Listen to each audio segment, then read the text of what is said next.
glad that you joined us this Sunday. But it's not just any Sunday. Do you know what today is? That's right. It's Easter. So happy Easter. All right. Now, some of us may think that Easter's about Easter baskets and candies and peeps and prizes and Easter egg hunts and bunnies and lots and lots and lots of food. But in reality, the truth is, Easter is so much more than that. And actually, it has nothing to do with peeps and bunnies and all that other fun stuff. So today, we're going to learn the real and true meaning of Easter.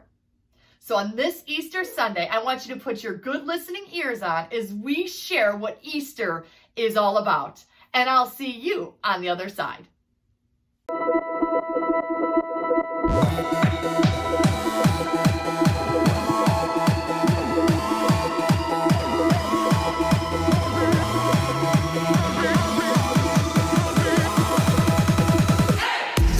Day in history, death is beating, you have rescued me. Sing it out, Jesus is alive. The empty cross, the empty grave, life eternal, you have won the day. Shout it out, Jesus is alive. He's alive.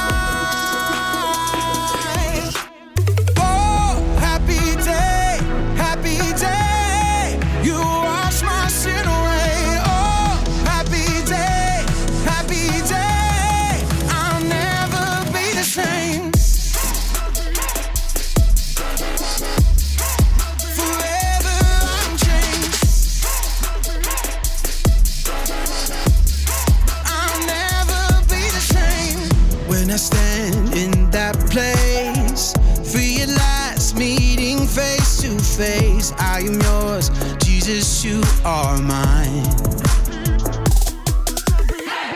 In this joy, perfect peace, earthly pain finally will cease. Celebrate, Jesus is alive. He's alive.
Hey everybody, it's me, Jacob, and I've got something very important to say. Happy Easter! Get it! Easter is one of my favorite days of the year because one, jelly beans. And most importantly, God pulled off the biggest miracle in history, and he showed the world how to make peace. Peace is proving you care more about each other than winning an argument.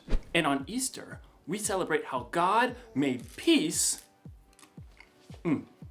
with us. They should call it Peaster. Or maybe not. Anyway, you're probably thinking, why would God need to make peace with me? I mean, we're not in an argument. Well, that's a long story. A really long story. To answer that, you have to go all the way back to the beginning. It's like this. People, you get it? People, beep, beep, beep, beep, beep, beep, beep, beep. People were really close to God. And then something happened, something bad. and it separated God from the people. God's friendship with us was broken, and something had to be done. But don't worry, God had a plan, and you'll find out all about God's plan in today's story, the greatest story ever told. The story of Easter! Woo! Yeah, Easter! Yeah, Easter! Jelly beans! God's plan! Okay, one more jelly bean. I gotta save these for later. One more. That one was popcorn flavored. The Bible. It's 66 books of history, stories, letters, and poetry that fit together to form God's one big story.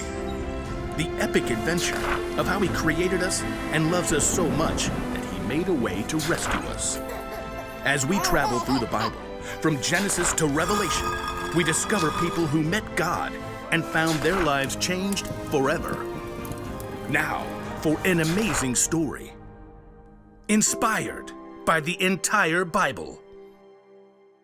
In the beginning, God created a magnificent paradise, and everything in it was good.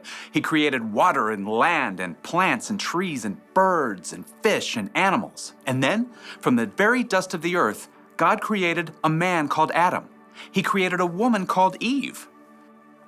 They were the first two people on earth, made in God's image, living peacefully in paradise.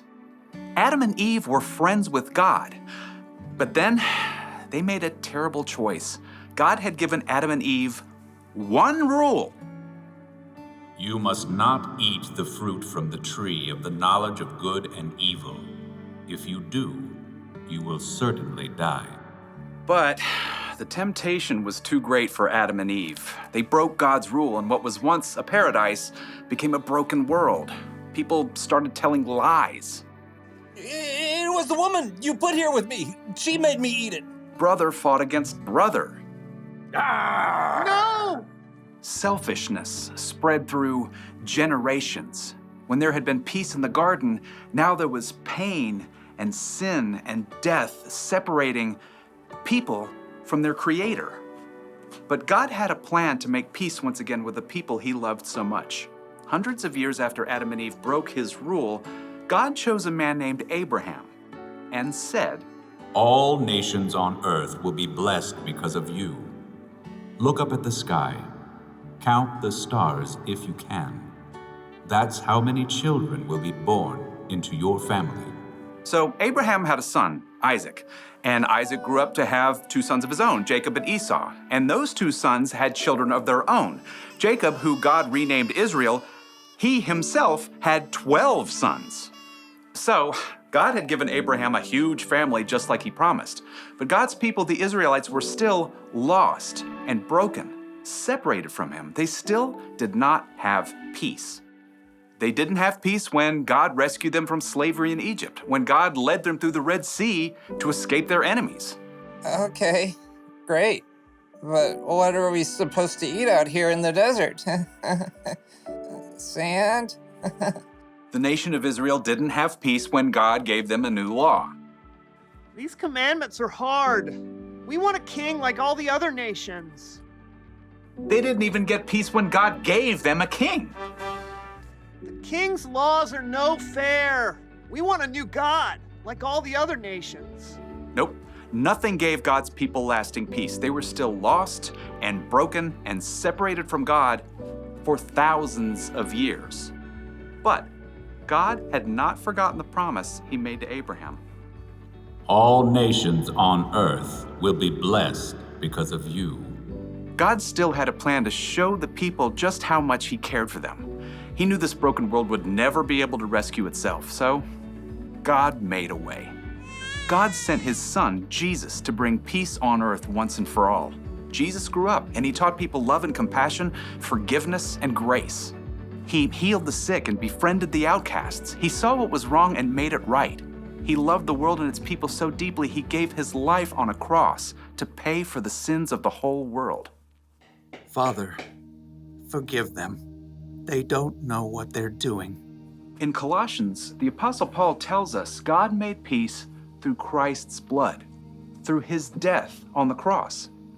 When Jesus chose to give up his life, he paid the cost of every sin ever committed and every sin that had yet to be committed. People no longer had to be separated from God. But in the 3 dark days immediately following Jesus' death, his followers didn't understand all of that yet. They huddled in the dark, afraid that they too might be arrested or even killed. Who's there? Early on the morning of the 3rd day, Mary Magdalene arrived at the home where the disciples were staying. They have taken the Lord out of the tomb. We don't know where they have put him. The disciples stared at each other in shock. Then, Peter and John lunged for the door. They raced each other all the way back to the tomb where Jesus had been placed. The tomb really is empty. There are the linen cloths they wrapped him in. Peter and John returned home, still uncertain and confused. And Mary Magdalene, who had followed them, stayed behind in the garden. And as she wept, she noticed a man standing nearby. And at first, she thought he was the gardener. Sir, did you carry Jesus away? Tell me where you put him. Mary. The instant the man spoke, Mary Magdalene knew immediately who he was.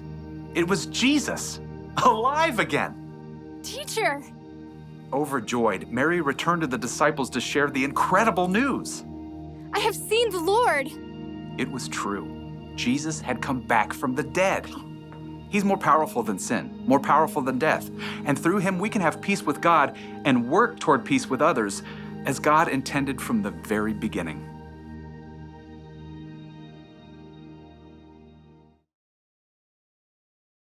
So it's like this. All of history, every moment of God's story led up to the life, death, and resurrection of God's Son, Jesus. Sin separated people from God. That was a problem that we couldn't fix. So God sent his Son, Jesus. And after Jesus' death, he beat sin.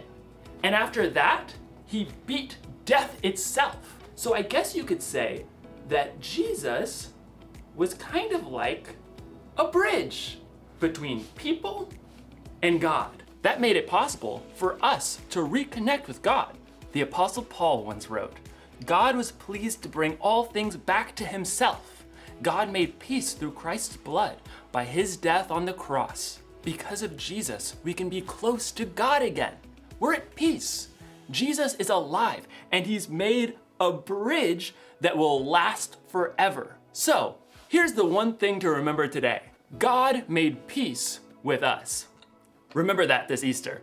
Remember that every day. Really think about what Jesus did for you and tell God how grateful you are, and don't just keep it to yourself either.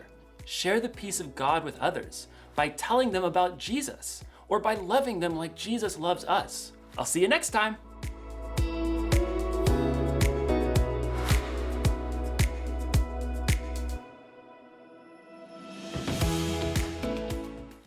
Welcome back to the other side.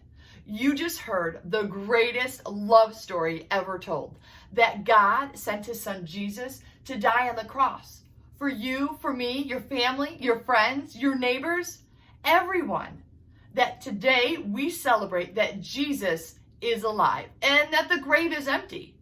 We know this, that Jesus is to be celebrated every single day. So remember, it's the greatest story ever told. So don't keep it a secret. Tell your friends about what Jesus did and how he died for them. And we can celebrate that every day. All right, guys, I hope you have an incredible Easter, and I'll see you later.